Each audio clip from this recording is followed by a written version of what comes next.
pasado no se acaba nunca. Vive oculto en un cajón o en el bolsillo de un vestido o en una taza de café. Habita en los objetos, en las cosas, en los lugares, y ahí espera que algún día pasemos junto a él. Adentrarse en el pasado es recorrer un laberinto. Para ello no sirve solo recordar, sino también olvidar. Hola, bienvenidos a Primeras Impresiones versión 2023. Este es un espacio en donde conversamos con autores, ilustradores y editores que están haciendo cosas muy interesantes en el panorama colombiano literario actual. Primeras Impresiones es un espacio traído a ustedes por la Cámara Colombiana del Libro y de Artes y la Biblioteca Luis Ángel Arango.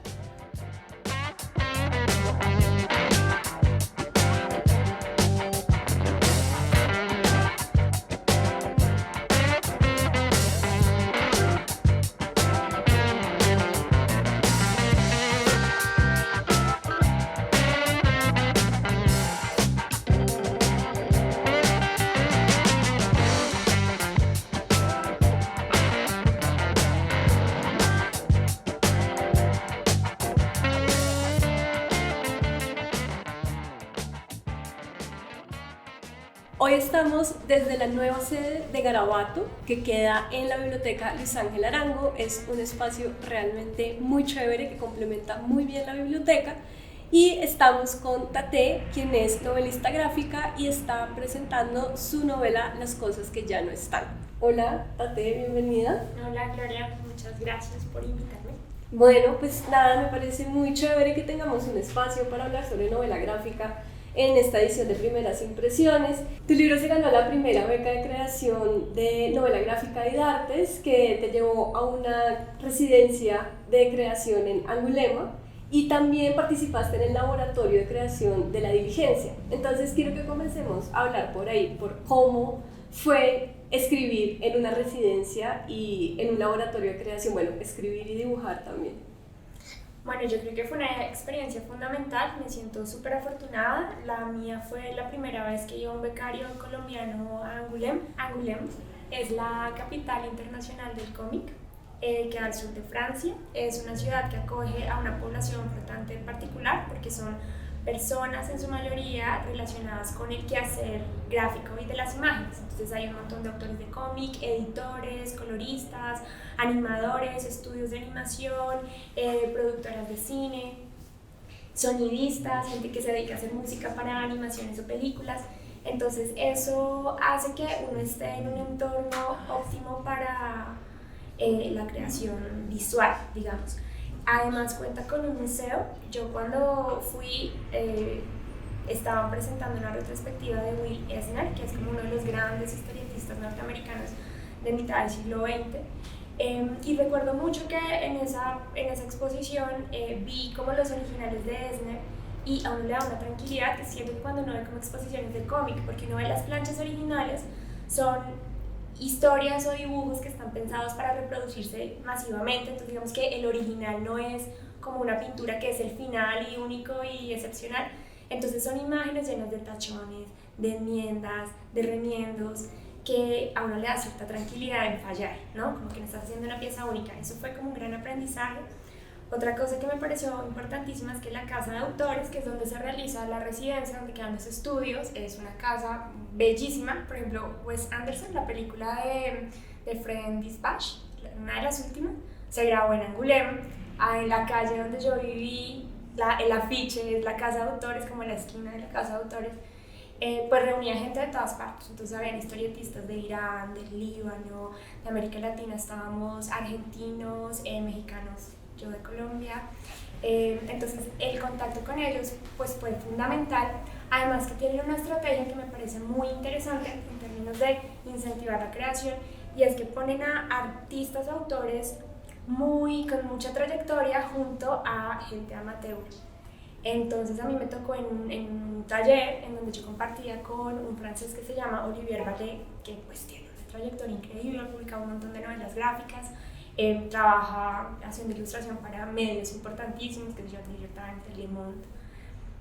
Entonces él era mi compañero de puesto, ¿no? De escritorio, y eso al principio me dio mucha ansiedad, pero siento que él mismo se encargó de como ayudarme, ¿no? Como hablamos del oficio, de si se puede o no se puede vivir de hacer cómic, de los bloqueos creativos, de cómo arrancar una historia, me daba retroalimentación sobre las imágenes, pero nunca como tienes que hacerlo así o está mal, sino siempre como cuestionándome, ¿no? Como que no conozco Bogotá, yo he dibujado buena parte de calles de Bogotá, entonces esto es así, porque esto, ¿no? Entonces me llamaba la atención sobre cosas que digamos yo daba por sentado, pero que a ojos de un extranjero pues tocaba trabajarlas mucho más.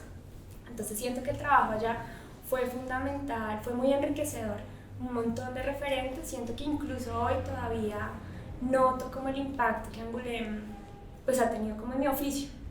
Y en el laboratorio de la diligencia pues fue buenísimo. Yo ya venía trabajando sí, estaba como en el proceso de edición con Pablo Guerra, que es el editor de cómic de Laguna Libros, que fue con quien yo publiqué. Pero entonces se presentó esta oportunidad de hacer el laboratorio en donde tú pones a ojos de las otras personas que toman el laboratorio, que también tienen un proyecto literario que están trabajando, y de los tutores, que son los editores, digamos, de las editoriales que participan en este laboratorio, que son varias editoriales independientes de Colombia. Entonces, siempre uno tenía que poner su trabajo, en mi caso era la novela gráfica, a ojos de estos lectores, que a su vez es un público bien particular porque es gente que gusta de los libros, ¿no? Y que está escribiendo historias. Entonces siento que fue muy enriquecedor. Todos los ajustes, cambios, sugerencias que se implementaron en la novela surgieron durante el laboratorio. También es algo que yo recomiendo un montón para quienes están escribiendo en el género que sea o dibujando, porque recuerdo mucho como esa tradición que tienen, sobre todo Argentina, de trabajar en los talleres ¿no? Entonces uno trabaja en talleres de escritores y no es que tomes un taller de 8 sesiones, sino que perfectamente puedes trabajar 5 años y qué sé yo, el resultado, digamos, tu escritura, pues tiene un montón de ojos. En el laboratorio también creo que fue la primera vez que yo pensé en el lector. Antes era yo. O sea, la historia que yo quiero contar, cómo la quiero contar, pensando mucho en las imágenes, pero cuando llegué al laboratorio apareció el lector, que entiende todas las referencias que yo hago para él son claras, el pasado, el presente, el futuro se entiende, visualmente cómo le hago que sea mucho más fluida la lectura para ellos. Entonces creo que ambos espacios, tanto Angoulême como el laboratorio, fueron fundamentales. No solo en este libro, siento que en mí como creadora y como lectora también. Algo que es muy interesante es que el libro abre con un epígrafe de Enrique Vargas que va a hablar sobre muchos temas que trata el pasado, la memoria, y yo lo relacioné también como con la paleta de colores que tú eliges, ¿no? Porque es una paleta como de azules, grises, a veces yo me sentía viendo fotos del pasado mientras leía el libro, y te quería preguntar por estas decisiones, como cómo esos colores reflejan también el contenido de la historia que estás contando. Bueno, a Enrique Vargas yo lo escuché en una conferencia muy cerca de acá, en el Museo del Banco de la República, y me acuerdo que lloré toda la conferencia. O sea, él empezó a hablar y yo empecé a llorar. Enrique es dramaturgo, es el director del Teatro de los Sentidos de Barcelona, hace unas obras pues, de inmersión súper bonitas, y él estaba hablando como de su quehacer, pero también de su propia experiencia en el momento de crear, y el epígrafe es un fragmento de la descripción de una obra que se llama Si el río hablara, de su compañía. Yo conecté un montón porque habla sobre eso, sobre cómo uno no se puede deshacer del todo del pasado y siempre hay algo que te lleva a momentos, ¿no? Siempre a uno se le pierde la mirada y va a terminar las conversaciones que le quedaron pendientes, le contesta a alguien en la pelea que cuando uno la tuvo no tuvo palabras y después no sabe qué decir y cómo decirlo. Entonces, pues, digamos que ese texto fue fundamental. De ahí, de ese mismo texto salió el nombre de la novela. Hay una parte en donde dice, uno comienza a ver todas las cosas que ya no están. Entonces yo decía, Sí, total, resuena. Entonces la paleta también viene digamos, de ese texto, porque la historia tiene dos momentos que se mantienen, digamos, a lo largo del libro. Una que es como el tiempo real, que sucede en un exterior, que es Bogotá, y es fría como puede ser Bogotá buena parte de los días. Y también como es quizá ese presente, ¿no? Y un espacio interior que sucede pues al interior de un apartamento, que es el pasado y que es cálido, como quizá uno recuerda el pasado. Me viene mucho a la cabeza una frase que escuché mucho que dice, la felicidad existe sobre todo en la nostalgia, ¿no? Como que uno mira y, no, todo era tan lindo, con detalle y madurez. Quizá no es así, pero bueno, de ahí viene también la paleta.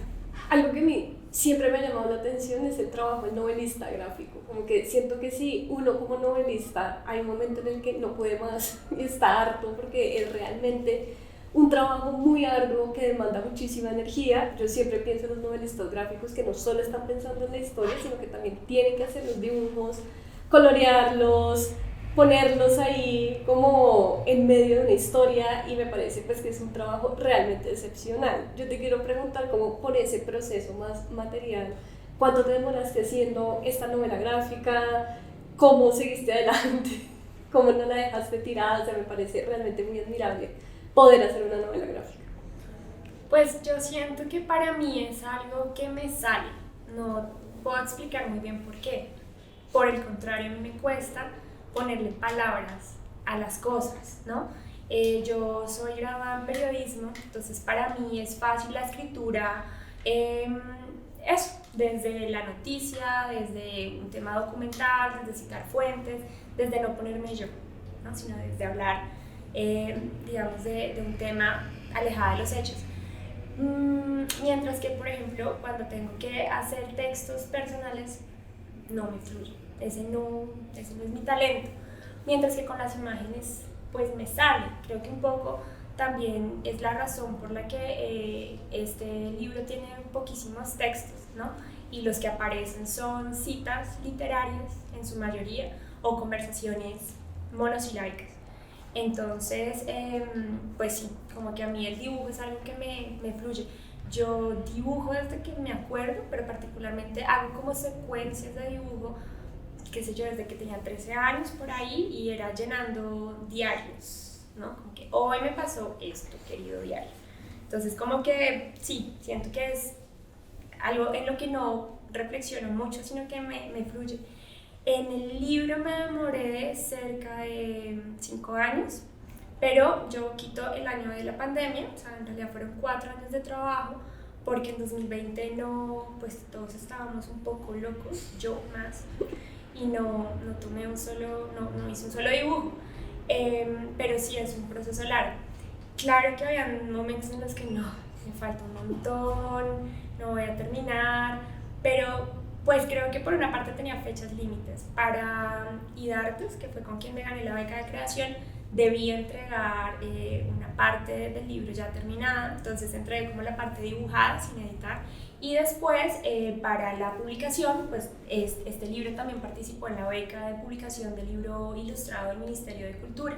Eso también tiene unas fechas, entonces también, digamos, el proceso se tuvo que apurar para cumplir con esos tiempos límites. Entonces sí, hubieron como unas fechas que hicieron que el proceso se apurara. También obviamente había días en los que me sentía cansada, pero para mí el dibujo es una experiencia muy personal. Yo no vivo de dibujar, digamos, el dinero yo no lo gano con el dibujo, y eso hace que el dibujo para mí sea un espacio personal que valoro y cuido un montón, ¿no? Entonces, pues siento que de ahí también salió como el impulso para trabajar todos los días un rato en esto. Algo que me llamó la atención también de este libro es que la protagonista es una lectora. Ella va a ir leyendo los cuentos de Eve Ujar en Transmilenio, pero luego vamos a encontrar guiños a poemas de Idea Vilariño, ¿no? Como que es muy interesante cómo, si bien la novela gráfica no tiene tantos diálogos, donde más va a haber elocuencia va a ser por medio de esta comunicación que ella tiene con los libros. Eso me pareció muy hermoso. Y te quería preguntar por eso, como tu experiencia lectora y por qué hacer un personaje lector. Pues justo recuerdo una frase que leí alguna vez de Ida Vilariño en donde preguntándole el porqué de la brevedad de su poesía, porque en general son cortas, ella contestaba, ¿para qué decir tanto si con nombrar alcanza? Y a mí me gusta mucho, digamos, es una cosa en particular con la que resueno. Entonces, digamos, esa frase me gustaba un montón porque, pues yo siento que esta historia más que contar algo es como una reflexión para entender una ausencia y no era como un momento para preguntar y responder por qué, porque estaba claro, sino era como para entender cómo se vive con eso, ¿no? Cómo uno pasa el mal trago.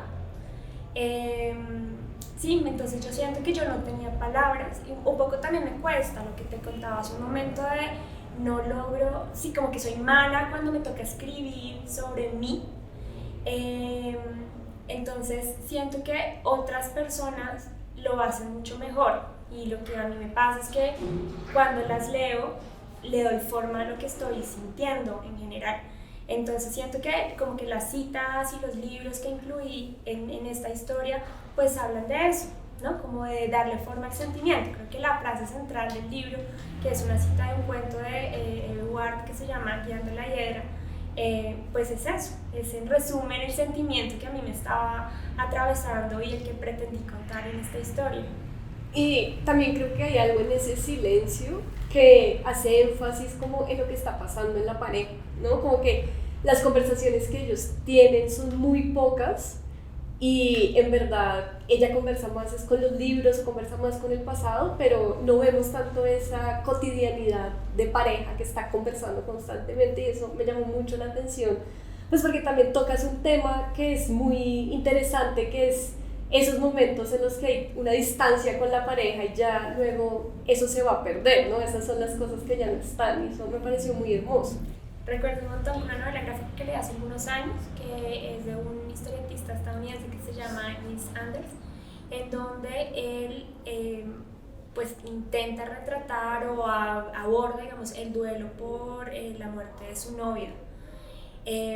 Y pues es un largo monólogo de él haciéndole preguntas a una figura femenina un poco difusa que no puede ya decir una sola palabra. Entonces siento un poco que pues es, digamos, fue un recurso que a mí me gustó un montón, porque más que eso, como que preguntarle al otro o conversar con el otro, siento que es una conversación interna con uno mismo, ¿no? Como uno mismo decirse, bueno, esto pasó, ¿qué vamos a hacer con esto? ¿A dónde me va a llevar? ¿No? Como, creo que es un proceso de entenderlo, más que aceptarlo. Sí, aceptado ya estaba, pero entonces es como, bueno, transitémoslo. Sí. Entonces creo que más que necesitar palabras para explicar qué pasó, es como eso, silencio para entenderlo y seguir. Algo que me llama mucho la atención es cómo aparece Bogotá. Yo soy una persona obsesionada con rastrear a Bogotá en cine, novelas, en todas partes, porque me parece que es una ciudad que pocas veces es representada. Me emociona mucho ver tus dibujos sobre Bogotá, porque creo que es una mirada muy justa y muy como cotidiana sobre la ciudad. Y eso me pareció muy bello. Quería preguntarte un poco por esa Bogotá que aparece en el libro. Yo no nací en Bogotá, pero vivo en Bogotá desde que tengo 6 años y Bogotá es mi ciudad. Caótica, llena de mil problemas, pero siento que también mi experiencia de ciudad pues es lo que cuento, ¿no? Como que son las calles que recorro en mi cotidianidad. También la experiencia de montar en bus para mí significaba tiempo en calma, ¿no? Hace unos años yo usaba Transmilenio diario para transportar de mi trabajo a la casa y claro, caótico, todo, lleno de gente, pero también para mí era el momento de leer. No sé si sea muy recomendable hacerlo, pero era como casi una hora de trayecto en donde yo estaba a solas con mis pensamientos. y también a solas sin otra actividad distinta o mejor que pues estar leyendo. Entonces eso también hacía que como que fuera esperado el momento para seguir precisamente como las historias en las que estaba metida. Y sí, creo que esa es mi Bogotá, un poco. No puedo decir que la retraté fielmente porque creo que es una ciudad bastante idealizada. Eso, y son como, traté de incluir como los detalles que me gustaban o que siempre me han llamado la atención, como que esos puentes enormes que no se ven en otro lugar, pues la Candelaria, que para mí es un sitio pues fundamental, paso buena parte de mi vida acá. Otro de los temas que me parece que aparecen muy bien en la novela gráfica es cómo se habla de la salud mental. Creo que también tiene mucho que ver como con esta idea de los dibujos, las imágenes sugerentes, como que todo esto permite crear una atmósfera en donde nos damos cuenta que finalmente lo que está en el centro de esta ruptura es la salud mental, y me parece que es un tema muy importante del cual poco se habla y poco se representa. Entonces quería preguntarte por eso.